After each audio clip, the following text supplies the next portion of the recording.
نماز پڑھنے والے اگر نماز کی روح سے آشنا ہو جائیں کہ یہ محض اوپر نیچے ہونے کی مشق نہیں ہے، بلکہ یہ اللہ کے حضور اپنی نیازمندی کا اظہار ہے، اپنے عجز کا اظہار ہے، تو پھر نماز ان کو وہ مقام دیتی ہے اور وہ شعور بخشتی ہے کہ جو بے نمازی کے نصیب میں کہاں۔ انسان کے اشرف اعضاء اس کے سر میں ہیں، بولنے کی قوت زبان سر میں، دیکھنے کی قوت آنکھیں سر میں، سننے کی قوت کان سر میں، سوچنے کی قوت دماغ سر میں، سونگھنے کی قوت ناک سر میں، اور یہ سر مالک کے در پہ۔ اور زبان سے بندہ کیا کہہ رہا ہے؟ سبحان ربی الاعلی، مالک تو سب سے اعلیٰ ہے۔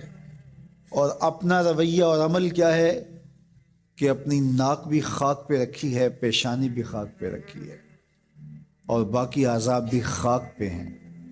تو گویا عملاً یہ بتا رہا ہے مالک مجھ سے نیچا کوئی نہیں اور تجھ سے اونچا کوئی نہیں۔ اور اگر وہ نماز کی روح سے آشنا ہو جائے تو سجدے سے سر اٹھانے سے قبل اللہ سارے اس کے بوجھ اتار دے، اس کے من میں روشنیاں کر دے۔ تو نماز بندگی کا شعور دیتی ہے، من میں چراغاں کرتی ہے۔ اللہ کے حضور جھکنے سے بندہ ایسا بندہ کامل بن جاتا ہے کہ پھر وہ کسی اور کے آگے نہیں جھکتا۔ تو اپنی اولاد کو نماز کی محبت دو، نماز کی ترغیب دو، نماز کی عادت دو اور نماز کا حکم دو، اور ان کی عادت راسخ ہو جائے، طبیعت میں پختگی کے ساتھ نماز کو اختیار کرنا ان کی طبع میں جم جائے۔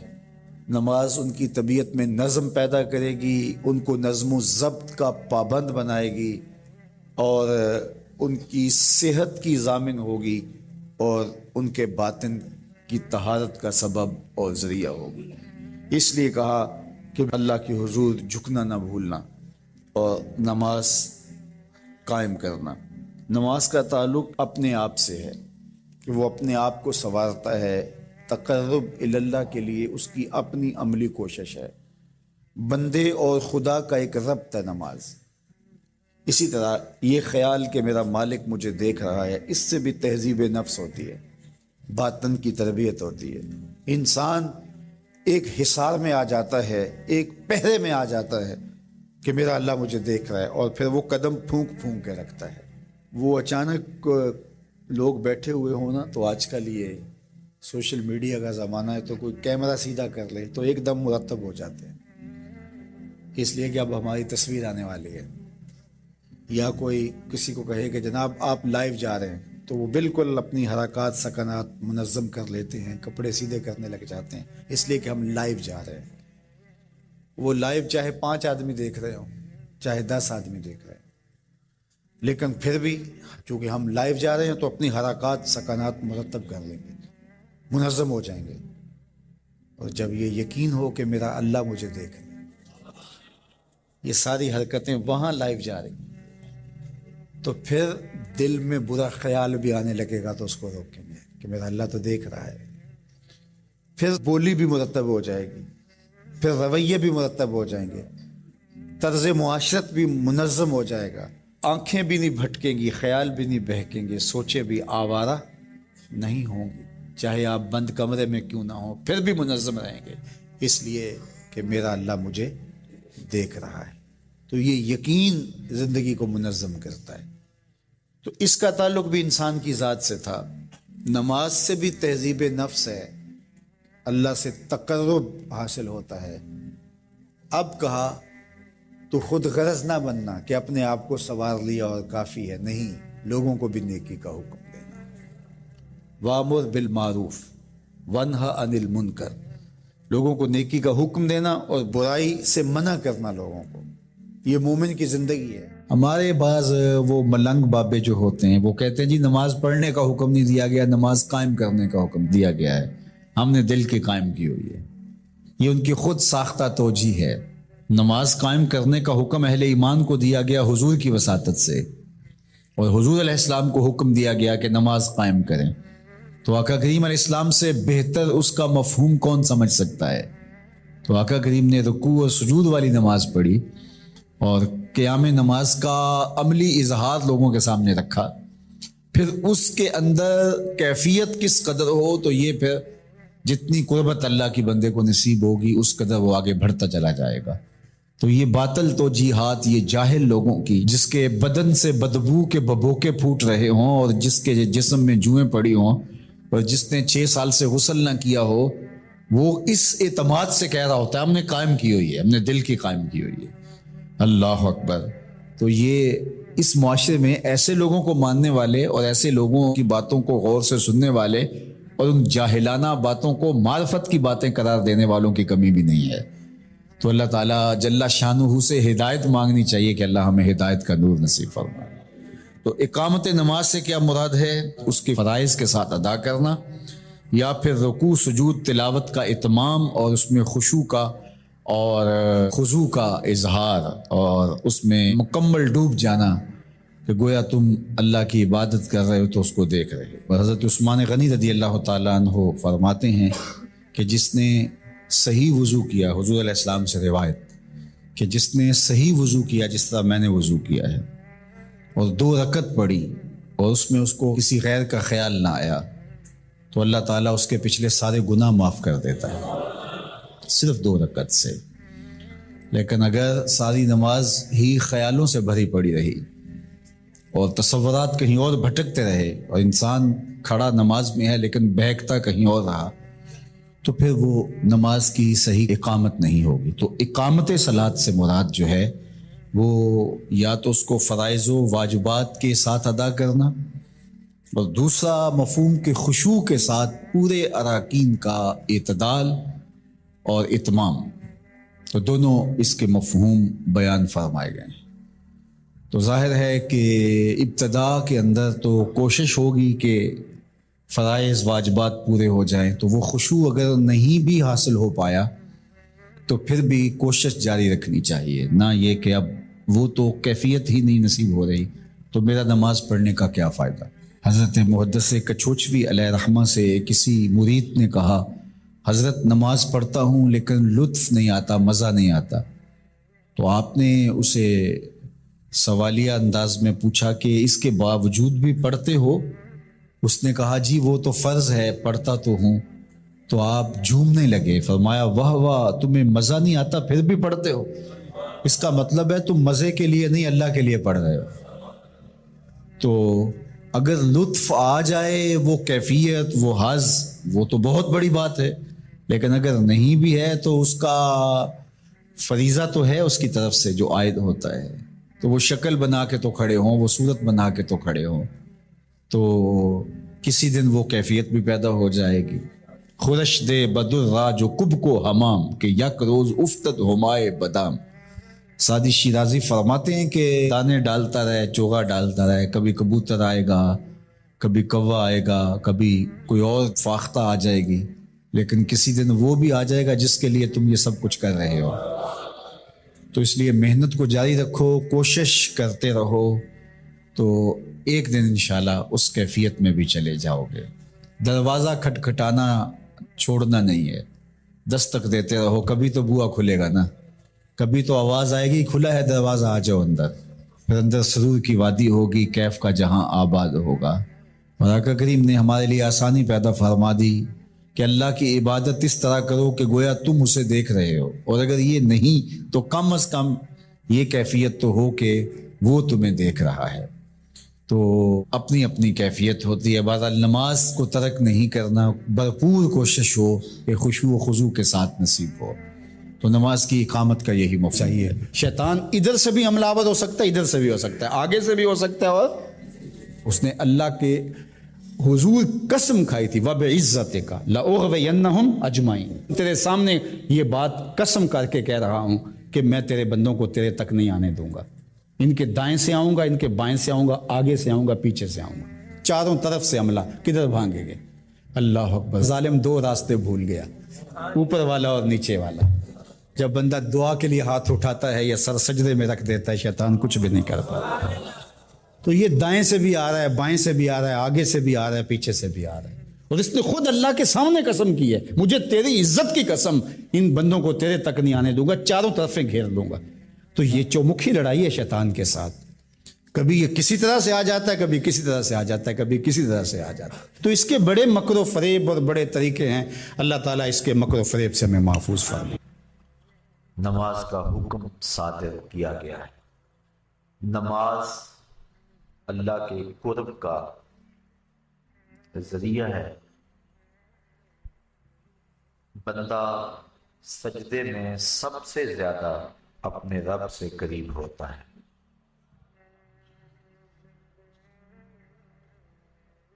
انسان اشرف المخلوقات ہے۔ جتنی بھی مخلوقات کے انداز عبادت ہیں وہ سارے نماز کے اندر جمع کر دیے گئے۔ قیام، رکوع، قومہ، جلسہ، سارا کچھ نماز کے اندر جمع کر دیا گیا۔ بلکہ ایک روایت میں آتا ہے کہ جب کوئی شخص نماز پڑھنے کے لیے کھڑا ہوتا ہے تو فرشتوں کی 10 صفیں ہیں جو تعجب اور رشک کرتی۔ صاحب قوت القلوب شیخ ابو طالب مکی نے اس کا مفصل تذکرہ فرمایا ہے کہ کچھ فرشتے قیام میں ہیں، کچھ فرشتے قعود میں ہیں، کچھ فرشتے رکوع میں ہیں، کچھ فرشتے سجدے میں ہیں۔ کچھ تسبیح کر رہے ہیں، کچھ تحلیل کر رہے ہیں، کچھ استغفار طلب کر رہے ہیں، کچھ ثنا کرتے ہیں، کچھ درود پڑھتے ہیں اور کچھ دعا مانگ رہے ہیں۔ جو رکوع کرتا ہے وہ ہمیشہ رکوع میں ہے، سجدہ اس کا مقصود نہیں ہے۔ جو قیام میں ہے وہ قیامت تک قیام میں ہی رہے گا۔ جو تسبیح کر رہا ہے اس کا وظیفہ تسبیح ہی ہے۔ جو ثنا میں لگا ہے وہ ثنا کو ہی ساری زندگی قیامت تک اپنائے رکھے گا۔ جو استغفار طلب کر رہا ہے وہ استغفار میں ہی ہے۔ لیکن جب انسان نماز کے لیے کھڑے ہوتے ہیں تو یہ 10 صفیں جو فرشتوں کی ہیں یہ انسان پہ رشک کرتے ہیں، اس اعتبار کے کہ جو قیام میں ہے وہ کہتے ہیں کہ میری نماز میں تو صرف قیام ہے، لیکن یہ انسان کتنا خوش نصیب ہے کہ اس کی نماز میں قیام بھی ہے، رکوع بھی ہے، سجدہ بھی ہے، قعود بھی ہے۔ استغفار والے کہتے ہیں کہ میرے پاس صرف استغفار ہے، ثنا والا کہتا ہے کہ میرے پاس صرف ساری زندگی ثنا ہے، لیکن اس کی نماز میں ثنا بھی ہے، اس کی نماز کے اندر استغفار بھی ہے، اس کی نماز کے اندر دعا بھی ہے، اس کی نماز کے اندر درود بھی ہے، اس کی نماز کے اندر سلام بھی ہے۔ تو اس طرح فرشتوں کی جو 10 صفیں ہیں جو مختلف نوعیت کے طرز عبادت میں لگی ہوئی ہیں، تو حضرت انسان کی عبادت پر فرشتے بھی رشک کرتے ہیں۔ یہ کتنا اللہ کا مقرب ہے کہ اللہ نے اپنی عبادت کے سارے طریقے اور اپنے کو پکارنے کے سارے انداز ایک انسان کو عطا کر دیے۔ نماز اللہ کے قرب کا سب سے بڑا ذریعہ ہے۔ حضرت شیخ مجدد الفسانی علیہ رحمہ فرماتے ہیں کہ جو لذت نماز میں ہے وہ کسی اور جگہ موجود نہیں ہو سکتی ہے۔ نماز کی فضیلت، مجد و شرف، اس کا انداز اور اس کا آپ اندازہ اس سے لگا سکتے ہیں کہ نماز تو مجد و شرف اور فضل و کمال کا سبب ہے ہی۔ جو اذان ہے اس کی اتنی برکتیں ہیں کہ حضور نبی رحمت صلی اللہ علیہ وآلہ وسلم نے فرمایا المؤذنون اطول الناس اعناقا یوم القیامہ، قیامت کے دن سب سے اونچی گردنیں اذان دینے والوں کی ہوں گی۔ یہ حضرت معاویہ رضی اللہ تعالی عنہ سے مروی ہے۔ قیامت کے میدان کے اندر جب لوگ چلیں گے تو سب سے اونچی گردنیں مؤذن اذان دینے والوں کی، بلکہ ایک شخص حضور کی خدمت میں حاضر ہوا اور وہ عرض کرتا ہے کہ حضور مجھے ایسے عمل کی نشاندہی کیجیے کہ میں وہ عمل کر کے جنت میں داخل ہو جاؤں۔ تو حضور نے فرمایا کن مؤذنا، تو مؤذن بن جا، پنجگانہ اذان دیا کر۔ اس نے کہا لا استطیع، میں اس کی استطاعت نہیں رکھتا۔ وقت پر آنا، سب نمازیوں سے پہلے آنا اور وقت کا خیال رکھتے ہوئے اذان دینا، یہ سب سے مشکل کام ہے۔ اس نے کہا کہ میں اس کی استطاعت نہیں رکھتا۔ فرمایا کن اماما، اچھا پھر تو امام بن جا۔ اس نے عرض کی لا استطیع، میں اس کی استطاعت بھی نہیں رکھتا۔ تو پھر حضور نے ارشاد فرمایا فقم بإزاء الامام، تو پھر امام کے پیچھے کھڑا ہو جانے والا ہو جا۔ تو اگر کوئی شخص جنت میں داخل ہونا چاہتا ہے تو ان تین چیزوں میں سے ایک چیز اس کو ضرور اختیار کرنا پڑے، یا مؤذن بن جائے، یا امام بن جائے، یا امام کے پیچھے کھڑا ہونے والا ہو جائے۔ تو نماز کی جو فضیلت ہے وہ تو ہے ہی، اذان کی اتنی فضیلت ہے۔ کل قیامت کے دن مؤذن حضرت بلال حبشی کی قیادت کے اندر جنت میں جائیں گے اور ان کی گردنیں لوگوں سے بلند ہوگی، بلکہ نماز کے لیے ایک مؤذن تو اذان دیتا ہے، اس کی تو برکتیں ہیں ہی۔ ایک حدیث میری نظر سے گزری لا تسبوا الدین لأنہ یوقظ للصلاۃ، فرمایا کبھی مرغے کو گالی نہ دینا، یہ تمہیں نماز کے لیے جگاتا ہے۔ جو مرغا نماز کے لیے بیدار کرے وہ محبوب بن جاتا ہے، تو جو نماز کے لیے اذان دے وہ کتنا محبوب ہوتا ہے۔ وہ محبوب ہوتا ہے تو جو نماز جو مقصود ہے جو پڑھے پھر اس کو اللہ کی محبت کتنی حاصل ہوتی ہے۔ بلکہ جب کوئی شخص ندا دیتا ہے، حدیث شریف میں لفظ ہیں حضرت ابو ہریرہ رضی اللہ تعالی عنہ سے مروی ہے، جو شخص ندا دے اور پھر جو اس کا جواب دے۔ حضرت بلال حبشی نے ندا دی، حضور کے ساتھ صحابہ تھے۔ جب حضرت بلال حبشی خاموش ہوئے تو حضور نے ارشاد فرمایا من قال مثل ھذا یقینا دخل الجنہ، جس نے یقین کے ساتھ جو بلال نے کہا ہے وہ جواب میں کہے، یعنی اذان کا جو جواب دے دے، فرمایا جو یقین کے ساتھ اذان کا جواب دے دے، فرمایا وہ سیدھا جنت میں جائے گا۔ ابھی نماز کی جو فضیلت ہے وہ ایک بہت بڑا امر ہے۔ اذان دینے والے کی جو برکتیں ہیں اور اس کو جو مجد و شرف ملتا ہے، اور اذان کی جو پکار پہ لبیک کہتا ہے، لوگ تین طرح کے ہیں۔ ایک وہ ہیں کہ جب اذان ملتی ہے تو وہ فوراً سارے کام چھوڑ کے نماز کی تیاری میں لگ جاتے ہیں۔ ایک روایت میں آتا ہے قیامت کے دن کچھ لوگ جن کے چہرے ستاروں اور موتیوں کی طرح چمکتے ہوں گے، وہ ظاہر ہوں، لوگوں کی ایک جماعت ہوگی۔ فرشتے ان کو پوچھیں گے تم کون ہو؟ تو وہ عرض کریں گے کہ ہم وہ لوگ ہیں کہ جو ہی اذان ہوتی تھی ہم سارے کام چھوڑ دیتے تھے اور فوراً وضو کر کے مسجد کا رخ کرتے تھے۔ تو فرشتے انہیں مبارک دیں گے اور جنت کا مجدہ دیں گے۔ پھر ایک جماعت اور آئے گی جن کے چہرے چاند کی طرح چمک رہے ہوں گے۔ فرشتے انہیں پوچھیں گے تم کون ہو؟ تو وہ کہیں گے کہ ہم وقت داخل ہونے سے پہلے ہی وضو کر لیا کرتے تھے اور اذان کے ساتھ ہی مسجد کی طرف چل دیتے تھے۔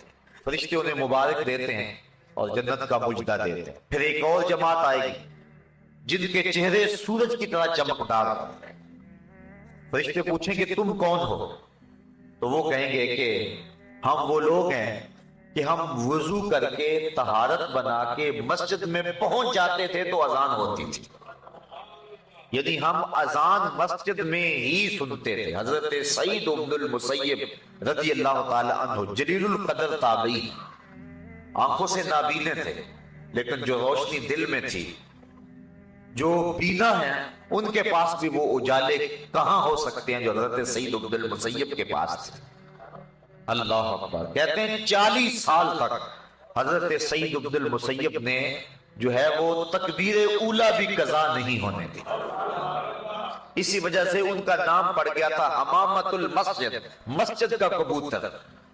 یعنی جس طرح کبوتر ہیں مسجدوں کے اندر رہتے ہیں، تو حضرت سعید بن المسیب کا یہ نام پڑ گیا تھا۔ حالانکہ وہ آنکھوں سے نابینے تھے لیکن انہوں نے مسجد کی حاضری کا اس طرح التزام کیا کہ ان کا نام ہی حمامت المسجد پڑ گیا تھا۔ بلکہ جب یزید نے مدینے کو اجاڑا ایام حرہ میں، جب اس نے 3 دن تک اہل مدینہ کو سخت پریشان رکھا اور اس کے گھوڑے مسجد نبوی کے اندر باندھے گئے، اس وقت جو بھی پکڑا جاتا اس کو قتل کر دیا جاتا، تو حضرت سعید بن المسیب ان ایام کے اندر بھی مسجد میں رہے۔ فرماتے ہیں کہ لیکن میں پریشان تھا کہ ظہر کا وقت ہوگا کون بتائے گا، مغرب عشاء کا وقت ہوگا کون بتائے گا۔ 3 دن تک مسجد نبوی میں نہ اذان ہوئی نہ اقامت ہوئی۔ یہ بڑے خطرناک دن آئے ہیں، اور یہ یزید بدبخت نے جس طرح کربلا میں ظلم کیا، اس نے مکہ المکرمہ میں بھی ظلم کیا اور اس نے مدینہ رسول میں بھی ظلم کیا، اور 3 دن تک مسجد نبوی میں اس کے ظلم کی وجہ سے اذان اور اقامت نہیں ہوئی۔ حضرت سعید بن المسیب آنکھوں سے نابینے تھے، اور جب بھی کوئی یزید کے فوجی آتے تو نابینا سمجھ کے چھوڑ جاتے۔ فرماتے ہیں میں پریشان تھا کہ مجھے نمازوں کے وقت کا کون بتائے گا۔ اس مشکل وقت میں انہیں یہ پریشانی لاحق تھی کہ کہیں نماز کا وقت نہ گزر جائے، تو کہتے میں حضور کے روضے کے پاس بیٹھا تھا، فلم ازل اسمع الاذان والاقامۃ من قبر رسول اللہ صلی اللہ علیہ وسلم۔ فرمایا جب بھی پھر نماز کا وقت آیا، گنبد خضرا سے اذان کی آواز بھی آئی اور اقامت کی آواز بھی آئی۔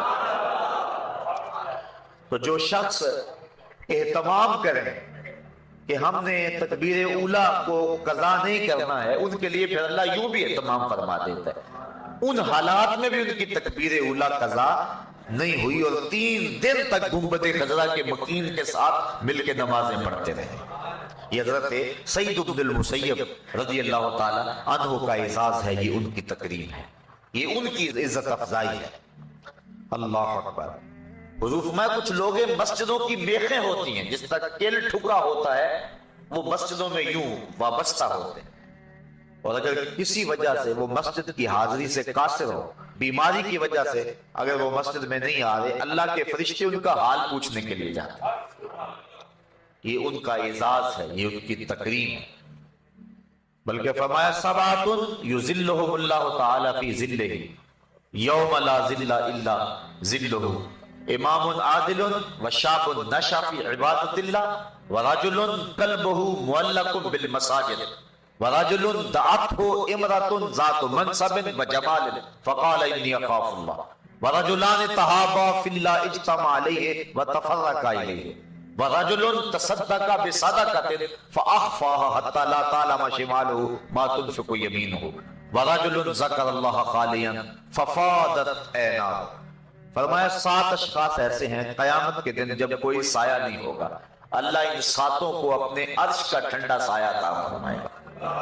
ان میں سے جو تیسرا شخص بیان فرمایا، حدیث طویل ہے، وَرَجُلٌ قَلْبُهُ مُعَلَّقٌ بِالْمَسَاجِدِ، وہ آدمی جس کا دل مسجد کے ساتھ لگا ہوا ہے، اسے جب بھی ڈھونڈو مسجد میں ملے گا، مسجد کے ساتھ وابستہ ہے، مسجد کی تعمیر کے لیے، مسجد کی آبادی کے لیے، مسجد کی صفائی کے لیے، اس کا دل مسجد سے وابستہ ہے۔ حضور فرمایا کل قیامت کے دن جب کوئی سایہ نہیں ہوگا، اس شخص کو اللہ اپنے عرش کا ٹھنڈا سایہ نصیب فرما دے۔ اللہ اکبر۔ تو اذان، اقامت اور مسجد یہ نماز سے متعلقہ چیزیں ہیں، اور اللہ تعالیٰ نے ان متعلق چیزوں پر بھی وہ برکتیں اور وہ شرف رکھا ہے کہ انسان کی نجات کی یہ چیزیں ضمانت ہیں، تو پھر جو نماز ہے، نفس نماز، پھر اس کی کیفیت کیا ہو؟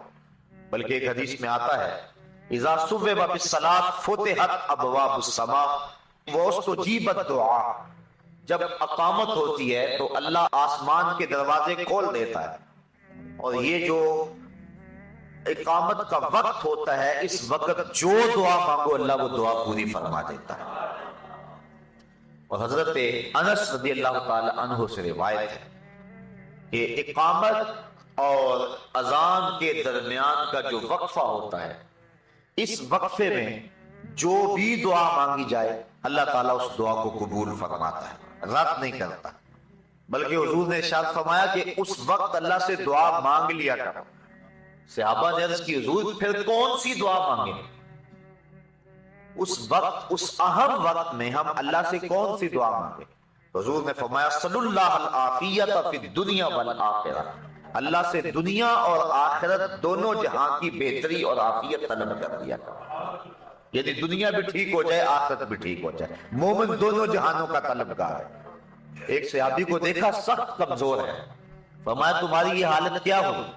عرض کی حضور میں نے اللہ سے دعا مانگی کہ جو دکھ تکلیفیں میرے مقدر کی ہیں وہ آخرت میں نہ آئیں، دنیا پہ ہی آ جائیں، اور میں دنیا پہ سارے دکھ اور عذاب اور مصیبتیں جھیل لوں تاکہ میری آخرت صاف ہو جائے۔ بظاہر یہ بڑی ایک ایسی بات تھی جس پہ داد دی جاتی کہ اس نے آخرت کو اختیار کیا، لیکن حضور اس بات پر خوش نہیں ہوئے۔ فرمایا تو نے یہ کیوں کہا ہے کہ میرے حصے کی جو تکلیفیں ہیں وہ دنیا پہ ہی آ جائیں، آخرت میں نہ آئیں؟ تو نے یہ کیوں نہیں کہا ربنا آتنا فی الدنیا حسنۃ وفی الآخرۃ حسنۃ، اے اللہ مجھے دنیا میں بھی بہتریاں دے دے، آخرت میں بھی بہتریاں دے دے۔ جو مومن ہے وہ دونوں جہاں کی بہتریاں چاہتا ہے۔ یہ نہیں ہے کہ دنیا کے اوپر پستے رہیں، ہم دنیا کے اوپر پسنے کے لیے نہیں آئے۔ امت مسلمہ دنیا آخرت دونوں کی طالب ہے اور دونوں کی چاہنے والی، اور اللہ کے خزانے بڑے وسیع ہیں، اس لیے جب اس سے مانگو تو کھل کے مانگو، تم اپنے دامن کو تنگ پاؤ گے، اس کے خزانوں میں کمی نہیں ہے۔ اس لیے اپنے لیے بھی مانگو، اوروں کے لیے بھی مانگو، دنیا بھی مانگو، دین بھی مانگو، آخرت بھی مانگو۔ تو عرض کی کہ حضور اذان اور اقامت کے درمیان اللہ سے کیا مانگے؟ تو فرمایا صلی اللہ العافیت فی الدنیا والآخرہ، اللہ سے دنیا اور آخرت کی عافیت طلب کر۔ تو یہ قبولیت کے لمحے ہیں جہاں جو دعا کی جائے اللہ اس دعا کو مستجاب فرماتا ہے۔ بلکہ نماز تو آگے آتی، جب انسان وضو کے لیے اپنے چلو میں پانی لیتا ہے تو اللہ تعالیٰ اس کے چلو میں پانی لیتے ہی اس کے گناہوں کو معاف فرما دیتا ہے۔ حضرت عثمان بن عفان رضی اللہ تعالی عنہ، آپ ایک جگہ تشریف لائے اور آپ نے پانی منگوایا، پھر اس کے بعد آپ نے وضو کیا، اور وضو کرتے کرتے آپ مسکرانے لگے۔ جو لوگ پاس کھڑے تھے حضرت عثمان ابن عفان انہیں کہنے لگے کہ تم نے مجھے پوچھا نہیں کہ میں مسکرایا کیوں ہوں۔ لوگوں نے کہا اچھا آپ بتائیں کہ آپ کیوں مسکرائے؟ تو حضرت عثمان فرمانے لگے کہ ایک دن میں حضور علیہ السلام کے ساتھ تھا، تو آقا کریم علیہ السلام نے وضو کیا اور یوں مسکرائے۔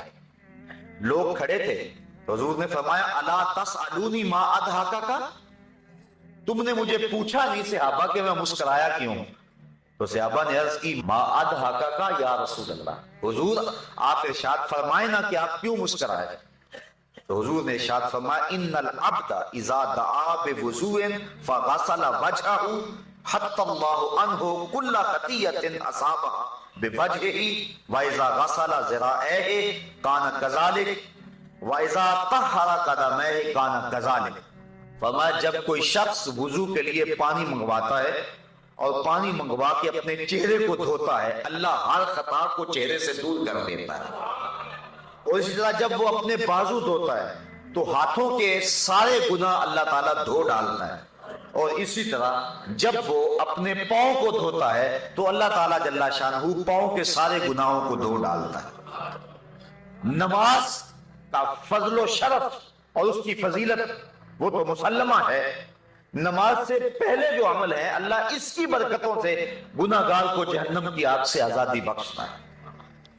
بلکہ جس جگہ پر نماز پڑھنی ہے اگر اس جگہ کو کوئی شخص اس کی صفائی ستھرائی کرے، ایک حدیث کے اندر لفظ ہے کہ اخراج القمامۃ منہا مہور الحور العین، جو شخص مسجد سے کوئی تکلیف دہ چیز، کوڑا کرکٹ یا کوئی گندگی وہاں سے نکال کر کے باہر پھینکے تو حضور نے فرمایا یہ موٹی آنکھ والی حوروں کا حق مہر ہے۔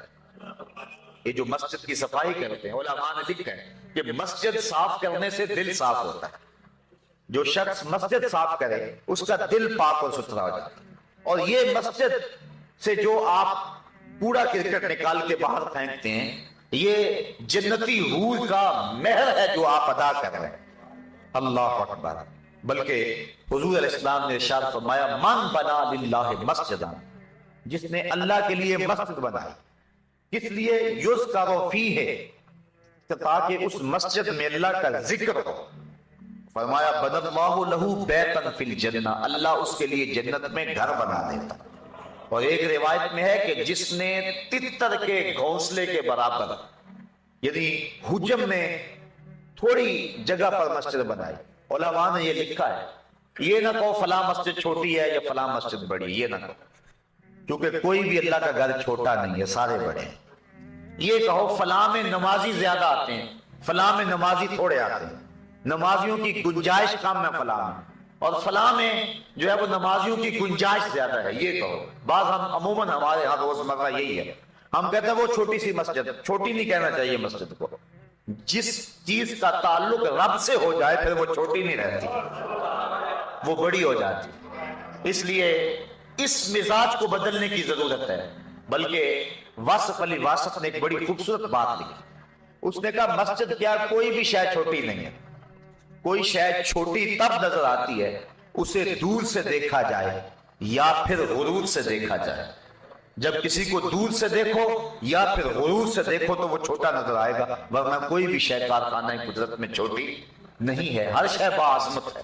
تو بالخصوص جس چیز کی نسبت جو ہے وہ اللہ جل شانہ اس کے رسول کریم سے ہو جائے وہ چیز چھوٹی نہیں ہو سکتی ہے۔ یہ کہو گنجائش اس میں تھوڑی ہے نماز میں۔ حضور نے حضرت عباس بن عبد المطلب رضی اللہ تعالی عنہ، حضور کے رشتے میں چچا لگتے ہیں، ان سے پوچھا کہ چچا آپ بڑے ہیں یا میں بڑا ہوں؟ تو انہوں نے جواب عرض کی حضور سال میں نے زیادہ گزارے ہیں، بڑے آپ ہی ہیں۔ یہ نہیں کہا کہ میں بڑا ہوں، کہا سال میں نے زیادہ گزارے ہیں لیکن بڑے آپ ہی ہیں۔ تو جب نسبت اچھی جگہ ہو تو پھر اپنی زبان کو احتیاط کے ساتھ حرکت دینی چاہیے۔ تو علماء نے اس جزیے کو بیان کیا ہے کہ یہ نہ کہو چھوٹی مسجد یا بڑی مسجد، بلکہ کہو فلاں مسجد میں نمازیوں کی گنجائش تھوڑی ہے، چھوٹی اس کو نہیں کہہ سکتے ہیں۔ تو جس نے تتر کے گھونسلے کے برابر یعنی اتنی تھوڑی جگہ پر مسجد بنائی، اللہ اس کا بھی جنت میں محل بنا دیتا ہے۔ تو جس جگہ سجدہ کرنا ہے، جس جگہ پیشانی رکھنی ہے، اللہ اکبر، وہ جگہ بھی اتنی برکتوں کی حامل ہے۔ بلکہ فرمایا کہ خیر الاماکن، بہترین جگہیں روئے زمین پہ ہیں تو وہ مسجدیں ہیں، اور بدترین جگہیں اگر روئے زمین پہ ہیں تو وہ اسواق یعنی بازار ہیں۔ حکم ہے مسجد میں جلدی جاؤ اور دیر سے آؤ، بازار میں دیر سے جاؤ اور جلدی واپس آؤ۔ گو ہمارا انداز اس سے مختلف ہے، لیکن حکم یہی ہے کہ مسجد میں جلدی جاؤ، دیر سے واپس پلٹو۔ بلکہ ایک حدیث میں آتا ہے جس نے نماز فجر مسجد میں پڑھی اور پھر وہ ذکر و اذکار میں لگا رہا، بیٹھا رہا حتیٰ کہ سورج طلوع ہو گیا، اور پھر اس نے 2 رکعت پڑھی جس کو صلاۃ الاشراق کہتے ہیں، تو فرمایا اس کو مقبول حج اور عمرے کا اللہ ثواب عطا فرماتا ہے۔ اللہ اکبر۔ تو یہ برکتیں ہیں اللہ کے پاک گھر کی جہاں نماز ادا ہونی ہے۔ باقی رہی بات نماز کی، اس کی کیا فضیلت ہے، تو آئیے حضرت نبی رحمت صلی اللہ علیہ وسلم کا ایک فرمان جس کو امام بخاری نے حضرت ابو ہریرہ رضی اللہ تعالی عنہ سے نقل کیا ہے، صحابہ سے مخاطب ہو کے کہا ارائیتم لو ان نہرا بباب احدکم یغتسل کل یوم 5 ما تقول ذلك یبکی من درنہ قالوا لا یبکی من درنہ شیئا قال فذلك مثل الصلوات الخمس یمحو اللہ بہ الخطایا. فرمایا صحابہ ایک بات تو بتاؤ، اگر کسی شخص کے دروازے کے سامنے سے کوئی نہر گزرتی ہو اور وہ دن میں 5 مرتبہ اس نہر میں غسل کرے، مجھے بتاؤ کیا اس کے بدن پر کوئی میل کچیل باقی رہے گی؟ صحابہ نے عرض کی حضور اس کے بدن پر کوئی میل باقی نہیں رہے گی. فرمایا یہی 5 نمازوں کی مثال ہے.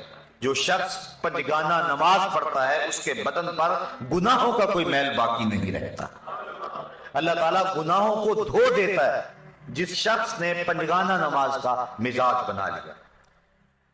صحابہ فرماتے ہیں، اور یہ بھی حضرت امام بخاری نے حضرت عبداللہ رضی اللہ تعالیٰ عنہ سے روایت نقل کی ہے کہ حضور سے سوال کیا گیا ای العمل احب الی اللہ، حضور سب سے زیادہ اللہ کو محبوب عمل کون سا ہے، یعنی کون سا وہ عمل ہے جو اللہ کو سب سے زیادہ محبوب ہے؟ قال الصلاۃ علی وقتہا، فرمایا وقت پہ نماز پڑھنا. اولاد بنی آدم کے جتنے بھی اعمال ہیں اچھے نیک صالح اعمال، ان میں سے اللہ کو سب سے زیادہ محبوب عمل جو ہے وہ وقت پہ نماز پڑھنا ہے. ثم ایو، صحابہ نے عرض کی حضور پھر اس کے بعد؟ قال ثم بر الوالدین، پھر والدین کے ساتھ حسن سلوک کرنا. نماز کے بعد سب سے زیادہ اہمیت والدین کے ساتھ حسن سلوک کی ہے. آج کل من جملہ قباحتوں میں یہ قباحت بہت زیادہ پائی جا رہی ہے کہ لوگ اپنے والدین کی تعظیم نہیں کرتے، ان کی تذلیل کرتے ہیں. حضور نبی رحمت صلی اللہ علیہ وسلم کی خدمت میں ایک شخص حاضر ہوا اور اس نے عرض کی کہ حضور میرا بیٹا اپنی چیزوں کو مجھے ہاتھ نہیں لگانے دیتا. تو حضور علیہ السلام نے اس کے بیٹے کو بلایا، پوچھا. اس نے عرض کی حضور اس کو پتہ نہیں ہے تو یہ میری چیزیں خراب کر دیتا ہے. امام طبرانی نے موجب میں یہ روایت بیان کی. حضور کی آنکھوں میں آنسو آ گئے اور حضور فرمایا ایک وقت وہ تھا کہ اس کی چیزیں تو خراب کرتا تھا، اس نے تو نہیں کہا تھا کہ یہ میری چیزیں خراب کرتا ہے میں ہاتھ نہیں لگانے دوں گا. پھر حضور نے وہ تاریخ ساتھ جملہ ارشاد فرمایا انت و مالک لابیک، فرمایا تو بھی اور تیرا مال بھی تیرے باپ کا ہے. یعنی باپ جس طرح چاہے تصرف کر سکتا ہے تو اس کو روک نہیں سکتا ہے. تو والدین کی نافرمانی اللہ کی رحمتوں سے انسان کو محروم کر دیتی ہے اور والدین کی فرما برداری اللہ کی رحمتوں کا حقدار بناتی ہے. ایک حدیث میں آتا ہے کہ 4 خاص ایسے ہیں کہ جب قیامت کا دن ہوگا تو جنت میں جانے سے انہیں کوئی شے بھی رکاوٹ نہیں ہوگی. ایک وہ شخص کہ جس نے ایسی سچی توبہ کی کہ گناہ کی طرف پلٹنا اتنا مشکل ہے جس طرح تھن سے نکلا ہوا دودھ واپس جانا مشکل ہوتا ہے. اور دوسرا وہ شخص جس نے اپنے والدین کو راضی کر رکھا. اور تیسری وہ خاتون جو اس حال میں مری کہ اس کا شوہر اس کے اوپر راضی تھا. اور چوتھا وہ شخص جس کے ذرائع آمدنی تھوڑے ہیں لیکن عیال کثیر ہے، اولاد زیادہ ہے، لیکن اس کے باوجود اس نے اپنی اولاد کے پیٹ میں حرام کا ایک لقمہ بھی نہ جانے دیا. تو فرمایا کل قیامت کے دن کوئی چیز اس کو جنت میں جانے سے نہیں روک سکے گی. تو والدین کی فرما برداری کرنا یہ نماز کے بعد اہم فریضہ ہے. والدین مبتلا ہیں تکلیف میں اور بندہ کہتا ہے کہ میں جہاد پہ جاؤں، حضور نے اس کی حوصلہ شکنی فرمائی اور وہ بخاری شریف کی روایت ہے. ایک شخص نے اذن جہاد طلب کیا تو فرمایا احی والداک، کیا تیرے والدین زندہ ہیں؟ قال نعم، عرض کی ہاں حضور میرے والدین زندہ ہیں. قال ففیہما فجاہد، کہا جا ان کی خدمت کر، یہی تیرا جہاد ہے. والدین فالج زدہ اور بیٹا تبلیغی چلا کاٹنے گیا ہو، اسلام تو اس کی حوصلہ افزائی نہیں کرتا. ماں باپ کو ضرورت ہو اور بیٹا پیر کی چوکھٹ پہ جا کے بیٹھا ہو، اسلام تو اس کی حوصلہ افزائی نہیں کرتا. ہمارے سامنے حضرت اویس کرنی کی مثال موجود ہے. حضور قمیص کے بٹن کھول کھول کے لمبے سانس لیا کرتے تھے اور فرماتے مجھے یمن سے یار کی خوشبو آتی ہے. کسی نے کہا حضور وہ کون ہے جو آپ کو ملنے بھی نہیں آیا؟ لوگ کہاں کہاں سے آگے، یمن تو دور بھی نہیں ہے، تو وہ ملنے بھی نہیں آیا آپ کو. تو فرمایا اس کی بوڑھی اور نابینا ماں ہے جس کی خدمت اسے میرے حضور آنے سے روکے ہوئے، بلکہ فرمایا کوئی اویس کو ملے اور میرا سلام دے اور اس کو کہے کہ میری امت کی بخشش کی دعا کرے۔ حضرت عمر فاروق اور حضرت علی المرتضیٰ دونوں گئے، حضور کا سلام پیش کیا۔ حضرت اویس کرنی نے جب سنا تو آنکھوں میں آنسو ڈال آئے اور بار بار کہتے تھے بتاؤ حضور کے لبوں پہ میرا نام کیسے آیا تھا، کیسے کہا تھا اویس کو سلام دینا۔ جب محبتوں کے امٹتے ہوئے یہ جذبے دیکھے، کہا اتنا پیار حضور سے تو ملنے کیوں نہیں آیا؟ جب یہ بات کہی تو حضرت اویس نے رخ کو بدلا، کہا تم نے میرے رسول کو دیکھا ہے؟ کہا ہاں ہم تو شام سویرے رہتے خدمت میں تھے۔ کہا پھر بتاؤ حضور کے ابرو جڑے ہوئے تھے یا کھلے ہوئے تھے؟ اب یہ حیرت زدہ ہو گئے۔ کہا مجھ سے پوچھ لو جس نے نہیں دیکھا، کوئی دور سے دیکھتا تو جڑے ہوئے نظر آتے، قریب آ کے دیکھتا تو کھلے ہوئے نظر آتے۔ تو معلوم یہ ہوا کہ جو ماں باپ کی خدمت میں رہا وہ حضور کی صحبت سے بھی محروم نہیں رہا، حضور کے قرب کی دولت سے بھی وہ مالا مال رہا ہے۔ حضرت بایزید بستامی کہتے ہیں کہ میں نے اپنی ماں کے آگے ہاتھ جوڑے، میں نے کہا امی تیرے حق ادا کروں یا کہ اللہ کے حق ادا کروں؟ اپنے حق معاف کر دے، میں اللہ کو منا لیتا ہوں۔ ماں نے کہا جاؤ بیٹا۔ 12 سال جنگلوں میں گھومتے رہے، ایک دن بستان کے قریب سے گزر رہے تھے، دل میں خیال آیا جاتے جاتے ماں کو سلام کر جاؤں۔ دروازے کو دستک دینے لگا، رات کا موقع تھا، خیال آیا کہ ساری زندگی ماں کو سکھ نہیں دیا، دکھ بھی کیوں دوں؟ ماں سوئی ہوگی، میرے لیے اٹھے گی؟ دروازے کے ساتھ لگ کے کھڑے ہو گئے۔ سردیوں کی لمبی رات تھی، ساری رات بیت گئی۔ جب سحری کا وقت ہوا، اندر سے جو نالی آتی تھی وہاں سے پانی آیا، سمجھ گئے میری ماں سحری کے لیے اور تہجد کے لیے بیدار ہوئی اور یہ اس کے وضو کا پانی ہے۔ دروازے کو دستک دی، اندر سے آواز آئی بیٹا بایزید ٹھہرو میں آتی ہوں۔ مائیں تو بیٹوں کے دستک کے انداز سے جانتی ہوتی یہ کون سا بیٹا دستک دے رہا ہے، یہ ماں کا پیار ہے۔ ماں نے دروازہ کھولا، حضرت بایزید بستامی کہتے ہیں کہ پھٹے ہوئے کپڑے، پیوند لگے ہوئے اور بکھری ہوئی حالت۔ ماں نے جب دیکھا تو آنکھوں میں آنسو مٹائے، 12 سال کے بعد بیٹے کو دیکھا تھا۔ ماں نے جب دیکھا تو ہاتھ اٹھا لیے، کہا مالک میرا بیٹا بایزید تیری طلب میں نکلا تھا، تو نے ابھی تک اسے اپنا قرب نہیں دیا۔ یہ جملے تھے ماں کی زبان پر۔ حضرت بایزید کہتے ہیں 12 سال کی ریاستوں سے مجھے جو کچھ نہیں ملا تھا ان جملوں سے مل گیا۔ میں نے کہا مالک میں تجھے کہاں ڈھونڈ رہا ہوں، تو تو ماں کی دعاؤں میں ہے۔ تو اگر والدین ناراض ہیں تو عبادت نہیں ہے۔ اور ایک روایت میں آتا ہے جس نے والدین کو تنگ کیا اور اس کے والدین ناراض تھے، قیامت کے دن وہ جنت کی خوشبو بھی نہیں پائے گا، اور جنت کی خوشبو 500 سال کی مسافت سے آنا شروع ہو جائے گی، لیکن وہ جنت کی خوشبو بھی نہیں پائے گا جس کے والدین اس پہ راضی نہیں ہیں۔ تو فرمایا پہلی چیز کیا؟ اللہ کو جو محبوب ترین عمل ہے وہ وقت پہ نماز پڑھنا ہے۔ دوسرا محبوب عمل بر الوالدین، والدین کے ساتھ حسن سلوک کرنا۔ صحابہ نے عرض کی ثم ایو حضور پھر کون سا عمل ہے؟ قال الجہاد فی سبیل اللہ، کہا اللہ کے راستے کے اندر جہاد کرنا۔ تو سب سے اولیت نماز کو، پھر اس کے بعد والدین کے ساتھ حسن سلوک کرنے کو، اور پھر تیسرے نمبر پہ حضور نے جہاد کا ذکر فرمایا۔ حضرت سلمان فارسی رضی اللہ تعالی عنہ سے ایک روایت ہے، اور روایت بیان کرتے ہیں حضرت ابو عثمان رضی اللہ تعالی عنہ کہتے ہیں ایک دن میں حضرت سلمان فارسی رضی اللہ تعالی عنہ کے ہمراہ کسی سفر میں تھا، خزاں کا موسم تھا اور درختوں کی شاخوں کے اوپر جو پتے تھے وہ زرد ہو گئے ہوئے تھے۔ ایک درخت آیا جس کی ایک شاخ لٹک رہی اور جس کے اوپر زرد پتوں کا گہنا تھا۔ حضرت سلمان فارسی نے اس شاخ کو پکڑا اور جھٹکا دیا، جتنے پتے تھے گر گئے۔ اس منظر کو دیکھ کر کے میں محظوظ ہو رہا تھا کہ حضرت سلمان فارسی میری طرف توجہ پذیر ہوئے اور کہنے لگے ابو عثمان تو نے پوچھا نہیں کہ میں نے ایسا کیوں کیا ہے؟ تو میں نے کہا کہ حضرت آپ بتا دیجئے آپ نے ایسا کیوں کیا ہے؟ کہا ایک دن میں حضور کے ساتھ تھا، سفر کا موقع تھا اور موسم یہی تھا، درخت کی ایک شاخ لٹک رہی تھی جس کے اوپر زرد پتے تھے، حضور آگے بڑھے اور شاخ کو پکڑ کے حضور نے جھٹکا دیا تو جتنے بھی اس کے اوپر پتے تھے سارے گر گئے اور شاخ اسی طرح خالی ہو گئی۔ تو میں بھی اس منظر کو دیکھ کے معزوز ہوتا رہا. حضور نے میری طرف توجہ کی اور فرمایا سلمان تو نے مجھے پوچھا نہیں کہ میں نے ایسا کیوں کیا. حضرت سلمان فارسی کہتے ہیں میں نے عرض کی بندہ نواز آپ ارشاد کر دیں کہ آپ نے ایسا کیوں کیا.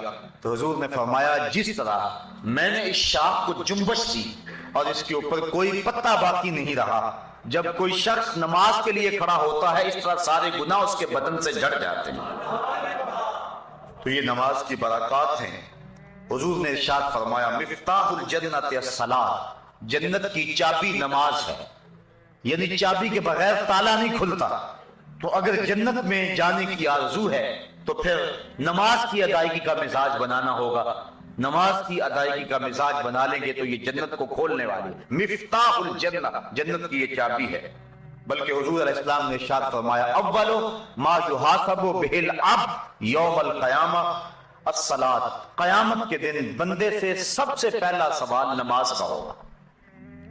اگر پہلے سوال کے اندر ہی انسان بے بس ہو گیا تو باقی معاملے تو خراب ہو گئے, اور جس نے اس کے جواب کے اندر آسانی پائی اس کے باقی معاملے بھی اللہ ٹھیک فرما دے گا. تو قیامت کے دن بندوں سے سب سے پہلا سوال جو ہے وہ نماز کا ہوگا. اور میرے اور آپ کے آقا و مولا نے فرمایا حبب الیہ من دنیاکم ثلاث, لوگوں تمہاری دنیا سے مجھے صرف 3 چیزیں پسند ہیں, الطیب والنساء وجعلت قرۃ عینی فی الصلاۃ, خوشبو منکوحہ عورتیں اور میری آنکھوں کی ٹھنڈک نماز میں رکھی گئی. حضور نے نماز کو اپنی آنکھوں کی ٹھنڈک قرار دیا. بلکہ نماز کی برکات کا عالم یہ ہے کہ حضور نبی رحمت صلی اللہ علیہ وآلہ وسلم نے ارشاد فرمایا, حضرت ربیہ بن قعب اسلمی رضی اللہ تعالی عنہ حضور کی خدمت میں حاضر تھے اور حضور کی خدمت کیا کرتے تھے. تو حضور نے فرمایا سل, کوئی سوال کر لیجئے, مانگ لیجئے. ہیں آج وہ مائل بعطا اور بھی کچھ مانگ. اللہ اکبر, سل مانگ لیجئے. تو حضرت ربیہ نے کیا مانگا؟ حضرت ربیہ کہتے ہیں فقل, تو میں نے عرض کی اسالک مرافقتک فی الجنہ, حضور یہاں جس طرح مجھے آپ کا قرب حاصل ہے جنت میں بھی آپ کا قرب نصیب ہو جائے. جنت کا لطف تو تبھی نصیب ہوگا کہ اگر آپ کی مرافقت نصیب ہو جائے. تو حضور علیہ السلام نے فرمایا او غیر ذالک, یہ تو مل گیا, کچھ اور مانگ لو. اللہ اکبر. تو میں نے عرض کی فقل تو ہوا ذاک, میں نے کہا حضور بس یہی کہا, جنت میں آپ کا قرب مل جائے تو مجھے اور کیا چاہیے. شاید اسی کا نام ہے توہین جستجو, ہو منزل کی تلاش تیرے نقشے کفے پا کے بعد. اگر آپ کا قرب نصیب ہو جائے تو مجھے اور کسی چیز کی طلب رہتی نہیں ہے, کوئی بھوک ہی نہیں باقی رہتی. میں نے کہا بس حضور کافی ہے, ہوا ذاک, بس کافی ہے. حضور نے فرمایا فَأَعِنِّي عَلَى نَفْسِكَ بِكَثْرَةِ السُّجُودِ, تو فرمایا کہ کثرت سجود کے ساتھ میری مدد کرنا.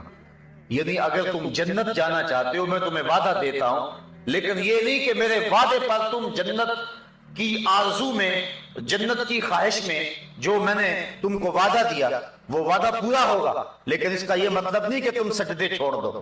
فرمایا اس وعدے کی تکمیل کے لیے تم نے میری کثرت سجود کے ساتھ مدد کرنی ہے. تو جنت کی چونکہ چابی ہی نماز ہے, اس لیے حضور نے حضرت ربیہ کو جنت کی بشارت دینے کے بعد بھی یہ بات کہی کہ کثرت سجود سے تو نے میری مدد کرنی ہے. کچھ لوگ حدیث کا پہلا حصہ تو بیان کر دیتے ہیں, اگلا حصہ چھوڑ دیتے ہیں. حضور نے وعدہ جنت دیا, لیکن اس کا یہ مطلب نہیں ہے کہ وعدہ جنت کے بعد وہ سجدوں کو چھوڑ دیں. حضور نے 10 صحابہ عشرہ مبشرہ کے لیے وعدہ جنت دیا ہے, لیکن اس کے باوجود وہ نماز کے معاملے کے اندر کبھی کسی سستی کا ارتکاب نہیں کیا کرتے تھے, بلکہ وہ بہت زیادہ کثرت کے ساتھ سجدے کرنے والے تھے. حضور نبی رحمت صلی اللہ علیہ وآلہ وسلم نے ارشاد فرمایا, اور ایک حدیث سنیے, اس کو روایت حضرت عبداللہ ابن عمر رضی اللہ تعالی عنہ فرماتے ہیں کہ صلینا مع رسول اللہ صلی اللہ علیہ وسلم المغرب, ہم نے حضور کے ساتھ مغرب کی نماز پڑھی. فرجع من رجع وعقب من عقب, کچھ لوگ چلے گئے اور کچھ لوگ مسجد میں ہی بیٹھے رہے. فجاء رسول اللہ صلی اللہ علیہ وسلم مسرعا, حضور تشریف لائے اور حالت یہ تھی کہ حضور بڑے تیز تیز قدم اٹھا کے جہاں صحابہ بیٹھے تھے ادھر آ رہے تھے. اور پھر حضور نے جب صحابہ کو دیکھا کالا ابشروا، فرمایا مبارک ہو، خوشخبری ہو تمہیں، ھذا ربکم قد فتح بابا من ابواب السماء، تمہارے رب نے آسمان کے سارے دروازے کھول دیے. یہ تمہارا رب ہے اور اس نے آسمان کے سارے دروازے کھول دیے ہیں. یباہی بکم الملائکہ، اور وہ فرشتوں میں فخر کر رہا ہے تمہاری وجہ سے. فرشتوں کے اندر اللہ فخر فرما رہا ہے. اور کیا فرما رہا ہے؟ یقول، وہ کہتا ہے انظروا الی عبادی قد قضوا فریضۃ وہم ینتظرون اخرى. اللہ فرماتا ہے اور میرے بندوں کو دیکھو، انہوں نے ایک نماز پڑھ لی ہے اور دوسری نماز کے انتظار میں بیٹھے ہوئے ہیں. تمہارے اس عمل کی وجہ سے اور تمہارے اس دوسری عشاء کی نماز کے انتظار کی وجہ